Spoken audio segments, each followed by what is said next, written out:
이렇게 문제 많아진다는 얘기가 되는 거고, 수능이 다소 쉽게 출제된다 하더라도 지금 추세로 놓고 봤을 때는 최상위권에는 아무래도 쉽게 출제되고 실수를 줄이는 부분들도 제가 봤을 때는 N수생이 많지 않겠느냐. 이유심은 쉽게 출제되었다 하더라도 전반적인 상위권에서의 N수생 비중 자체는 오히려 좀 늘어날 가능성도 있다. 그러면은 국어 수학 상대평가에서 쉬워져서 상위권 학생들은 N수생들이 좀 많을 것 같고, 다만 영어가 아주 극단적으로 쉬워지지 않는 이상에는 사실 고3, 고등학교 3학년 학생들이 상위권 등급 확보 과목이 그다지 넉넉하지 않은 거죠. 그래서 국어 수학 탐구적인 측면으로 놓고 봤을 때는 조금 상위권에서는 유리한 구도로 형성이 될 수도 있는데, 문제는 이제 쉬워져서 변별력 확보가 떨어진다고 하면은 지금 점수를 잘 맞고 이 점수로 저 대학, 저 의대에 적으로 합격이 보장될 수 있는 상황은 아닐 수도 있습니다.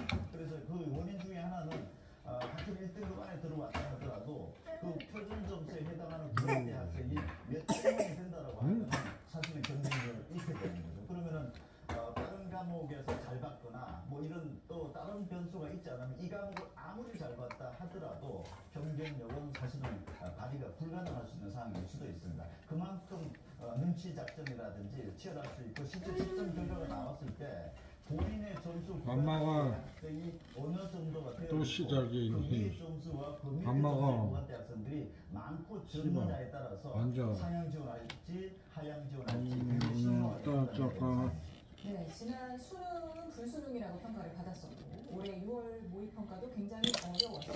올해는 굉장히 쉬워졌다는 이번에는 난이도 조절에 좀 성공했다고 보시는지요?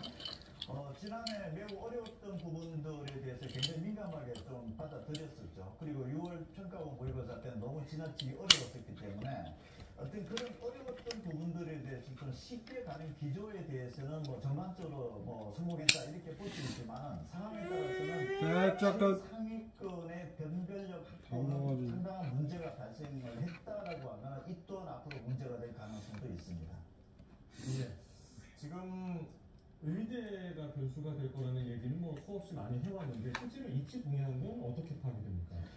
금년도 이제 의대 모집 정원이 확대가 되면서 의대 지원자 숫자가 수시에서 17,000명. 그리고 의대 모집 정원이 수시에서만 지금 1,000명이 늘었기 때문에 전체적인 의대 지원자 수는 줄었지만 의대 경쟁률 자체는 하락했습니다. 그만큼 의대에 들어가기가 쉬워졌다. 이렇게 메시지 전달을 받을 수 있는 거고, 그 다음에 서울권이든지 수도권 대학들이 대부분 수시 경쟁률이 높아진 상황입니다. 그만큼 의대 쪽으로 상위권 학생들이 쏠려가게 되면은 그 나머지 대학 일반학과의 합격수도 낮아질 것이다라는 기대 심리가 작동이 된 거죠. 그래서 지금 전반적으로 어떤 지원의 패턴 자체는 학교의 어떤 그 합격의 기대 심리, 상위권 대학의 합격의 기대 심리가 전반적으로 높아진 상황이다.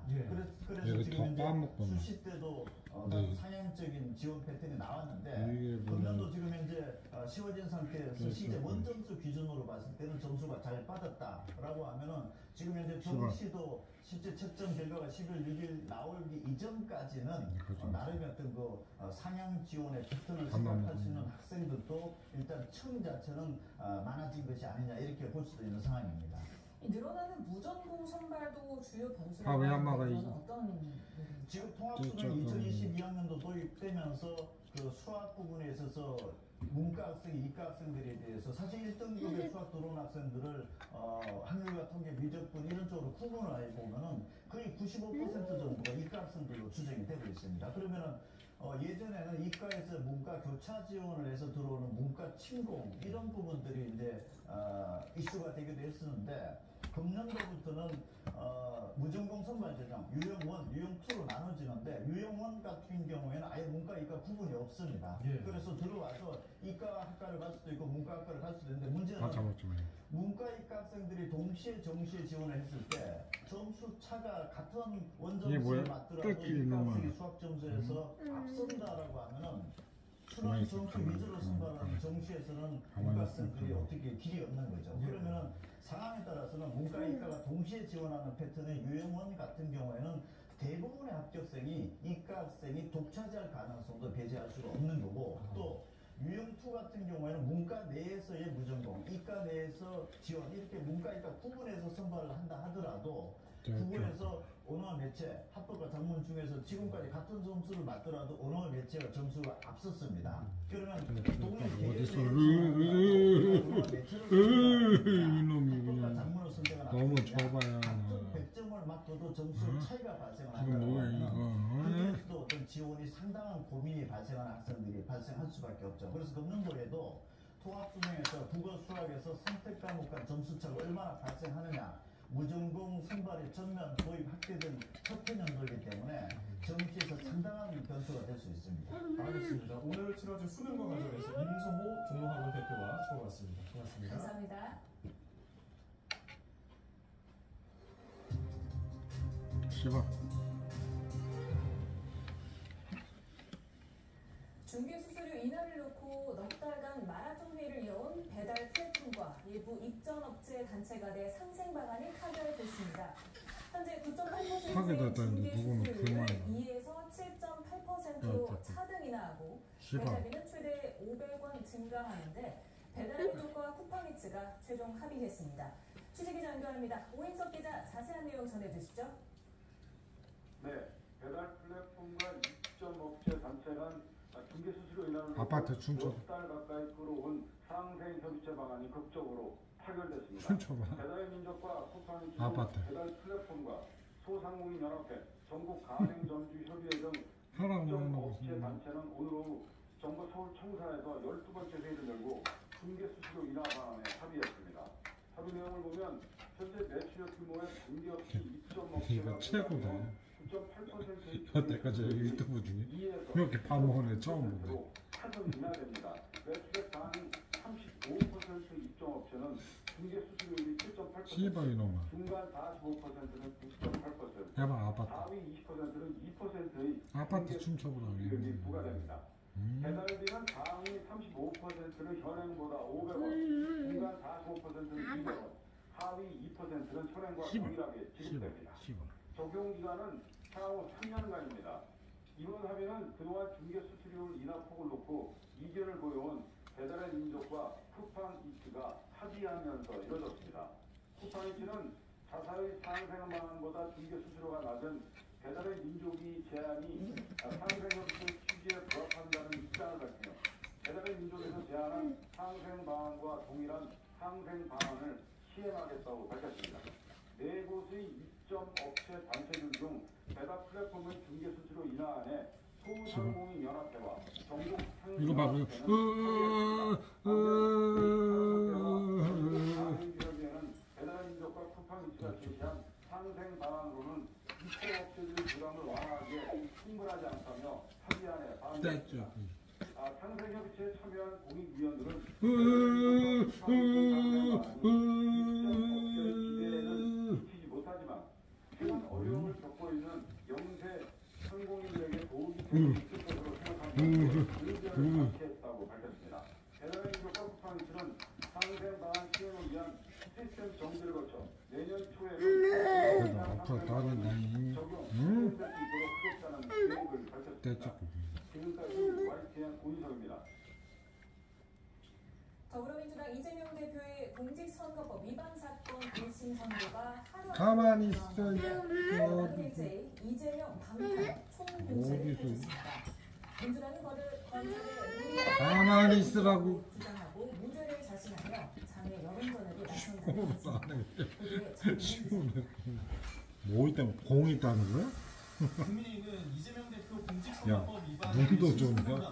저 공 있는 거 또 어찌? 까지 시작했다고 맹비난했습니다.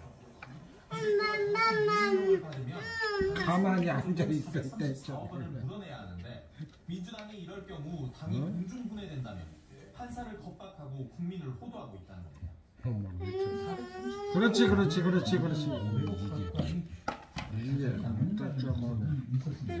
그런 자세가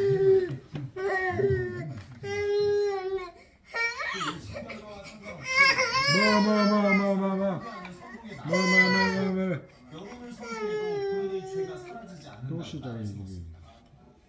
그러면서 공직선거법 재판은 물론이고 오는 25일 유진교사 사건도 통계까지 그렇지 그렇지